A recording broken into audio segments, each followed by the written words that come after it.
ఈరోజు అనంతపురం జిల్లాలో 2,84,069 మందికి పింఛన్లు వస్తున్నాయి. బొమ్మన్హల్లో 6,449 మందికి 2,82,00,000 ఇస్తున్నాం.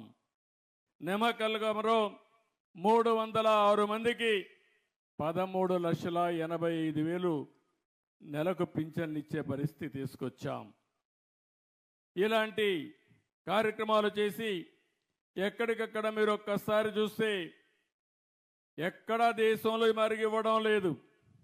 దగ్గర దగ్గర 4,000, 6,000, 10,000, 15,000 రూపాయలు వాళ్ళకుండే సమస్యను బట్టి పేదవాళ్లకు సహాయం చేసే ప్రభుత్వం ఈ ఎన్డీఏ ప్రభుత్వం అని చెప్పి కూడా నేను మీకు తెలియజేస్తున్నా.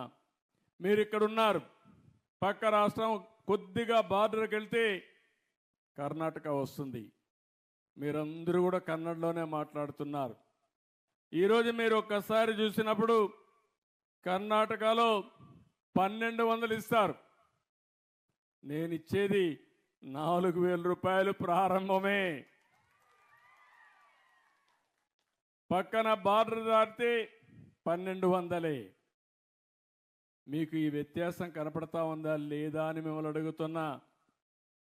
ఈరోజు కేరళలో 1,600, ఒరిస్సాలో 700, తెలంగాణలో 2,016, మధ్యప్రదేశ్, ఉత్తరప్రదేశ్లో, వెస్ట్ బెంగాల్లో 1,000 రూపాయలే.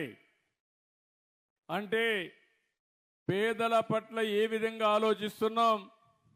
64 లక్షల కుటుంబాలని మీరు ఉద్యోగంలో ఉంటే ఏ విధంగా జీతం వస్తుందో మొదటి తారీఖున మీ ఇంటికి వచ్చి మళ్ళా మీకు ఆ పింఛన్ ఇచ్చిన తర్వాత నేను రాబోయే రోజుల్లో మళ్ళా మీకు ఫోన్ చేస్తా. ఎవరైనా కానీ ఎక్కడైనా ఆలసత్వం వహిస్తే వాళ్ళపైన చర్య తీసుకోవాలని ఆలోచన చెప్తున్నాను. నేను ఒక పవిత్రమైన భావంతో, పవిత్రమైన ఉద్దేశంతో మీకు పింఛన్ ఇచ్చినప్పుడు దాన్ని సక్రమంగా మీకు అందజేసి మీకు న్యాయం చేసే బాధ్యత ఈ అధికార యంత్రాంగానికి అప్పచెప్పానని చెప్పి కూడా నేను మీకు తెలియజేస్తున్నా.